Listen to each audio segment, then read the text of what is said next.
Assalamu alaikum. This is Said Islam. You're learning Bali. So keep watching this video. You should learn many things.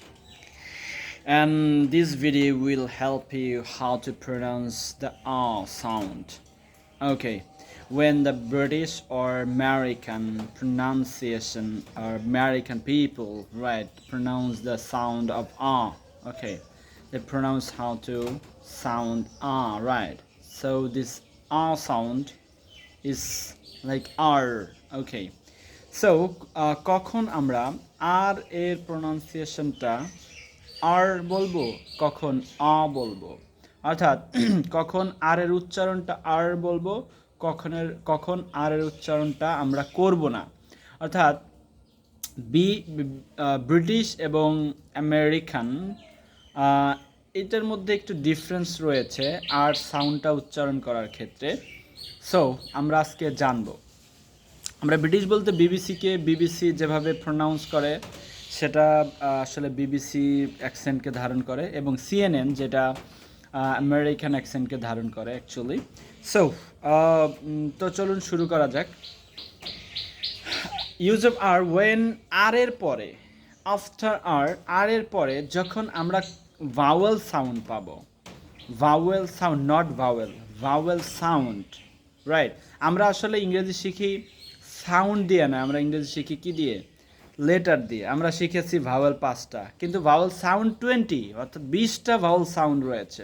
So you have to learn this, okay. যাই হোক, so আর এর পরে যদি vowel sound থাকে, আর এর পরে যদি vowel sound থাকে, তাহলে আমরা আর এর উচ্চারণ করব কি করব না? করব। আর এর পরে যদি ভাওয়েল সাউন্ড থাকে তাহলে আমরা আর এর উচ্চারণ করব।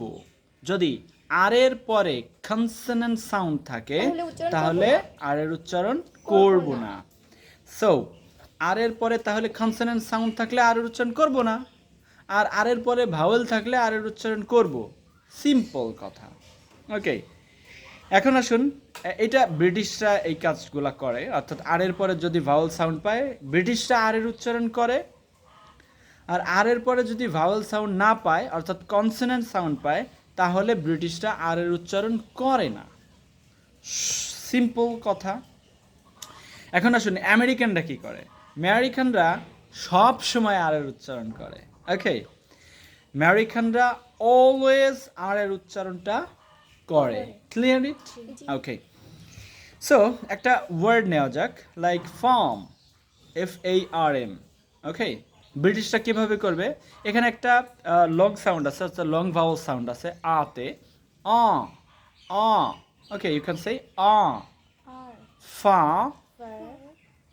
মা, ফার্ম। তাহলে FARM, ফার্ম। আমরা বাঙালি ফার্ম, ঠিক না? ফার্ম মানে আর উচ্চারণ করে ফেলি, করি, সমস্যা নাই, কিন্তু এখানে তো একটা টান আছে, একালিপ টান আছে, লাইক ফার্ম। ব্রিটিশরা কিভাবে বলবে? ফার্ম। কথা বুঝতে পেরেছেন? এবার আচ্ছা, লং ভাওয়েল সাউন্ড আছে এখানে, ফা, আ, মা, farm. What is that? Farm. ফা, আ, মা, ফার্ম, ওকে। অ্যান্ড আমেরিকানরা বলবে FARM, ওরা বলবে ফার্ম। কি বলবে? ফার্ম। কি বলবে? ফাতে টান, ফা, ওকে।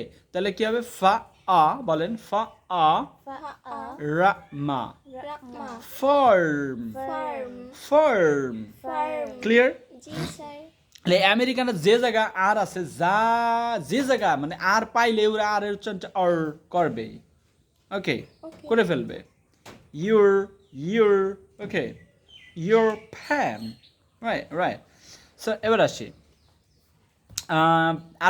আরও কিছু নিয়ম আছে, যেমন যদি আর এর পরে কখনো পাংচুয়েশন মার্কস আছে, আমরা পাংচুয়েশন মার্কস তো বুঝি, কমা, ঠিক না, কোলন, তারপরে কি বলে, ফুল স্টপ, এগুলো আমরা পেলে ব্রিটিশরা আর এর উচ্চারণ কি করে? করে না করে না। তাহলে আর এর পরে যদি পাংচুয়েশন মার্কস থাকে তাহলে ব্রিটিশরা আর এর উচ্চারণ করবে না, কিন্তু আমেরিকান মানে না, বুঝছেন? আমেরিকান ডিরেক্টলি করা শুরু করে দেয়, ওকে। সো যদি আর এর পরে কনজাংশন থাকে তাহলে ব্রিটিশরা আর এর উচ্চারণ করে না। যদি আর এর পরে কোনো কনজাংশন থাকে তাহলে ব্রিটিশরা আর এর উচ্চারণ করবে না। ওকে, আর আমেরিকানরাও কিছু মানে না, একবারে কথা, ঠিক আছে, যে হ্যাঁ ওরা বলতেই থাকবে আর এর উচ্চারণ সুন্দর করে করে এবং হ্যাঁ ভালোই লাগে। ওকে, অ্যাকসেন্টটা ভিন্ন। দেখ, ব্রিটিশটা সুন্দর, ব্রিটিশ মাদার অফ অ্যাকসেন্ট, যাই হোক। সো একটা এক্সাম্পল নেওয়া যাক, লাইক যদি বলি হি is my father, okay, and she is my mother. তার মানে এখানে দেখেন পুরো একটা বাক্য, হি is my father and she is my mother. তাহলে আমরা এটাকে কিভাবে ব্রিটিশদের মতো করে বলবো, রাইট? তাহলে আমরা বলতে পারি হি ইজ মাই, বলেন he is my father, father, father, father. He is my father. আর he is না বলে আমরা বলতে he is my father. এখন n আছে সামনে, n, not and. It's not and. আমরা কিন্তু সবাই কি করি, and বলি, it's not and. কথা বুঝতে পেরেছেন?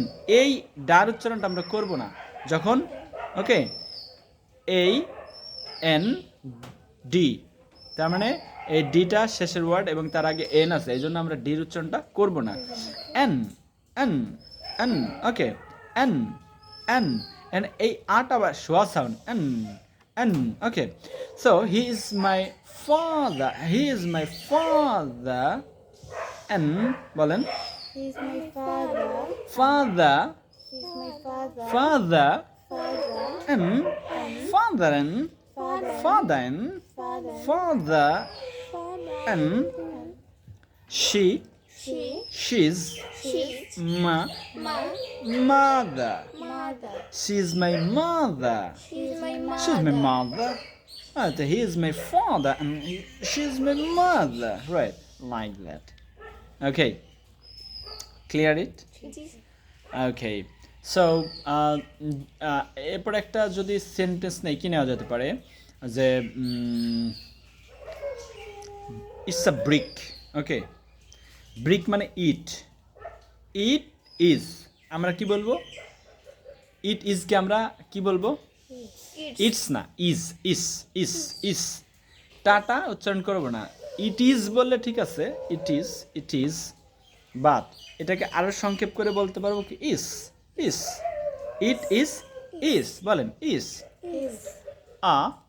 এই আটা শোয়া সাউন্ড, ইসা, বলেন ইসা, ব্রেক, ব্রেক, ব্রেক কেন বললো, BRICK, BRI, এই আইতে ই, বলেন BR, ব্র, ই, ব্রি, ব্রি, ই আসছে, এটা কি ভাওয়াল সাউন্ড, সেটা ব্রি, খা, ব্রেক, বলেন break, it's a break, it's a break, ইট না, ইট বলা যাবে না, ইটস বলা যাবে না, বলেন ইসা, it's break, it's a break, alright. So আমরা বুঝে ফেললাম যে আমেরিকান অ্যাকসেন্টে আর কিভাবে প্রনাউন্স করে, আর যদি আমরা আমেরিকান অ্যাকসেন্টে করি তাহলে কি হবে, এটাও ব্রেক, কেন, কারণ ওরা তো কিছু মানে না, ওরা আর করে উচ্চারণ, সো ব্রেক বল, ব্রেক, ওকে, ওকে। সো আমরা বুঝে ফেললাম যে আর এর উচ্চারণ ব্রিটিশরা কীভাবে করে, আর এর উচ্চারণ আমেরিকানরা কীভাবে করে। So it's some difference actually, আমরা শিখে ফেললাম এবং আমাদের continuously we have to practice, okay, practice a lot of practice unit, okay, if you want to be a fluent speaker, like a native speaker, okay. So without practice you can't be a fluent speaker in future. So hope you enjoyed a lot in this video, okay. So I will be making for you a lot of videos, okay. I wanna reach my people, I wanna teach my Bangladeshi people, okay. So see you soon.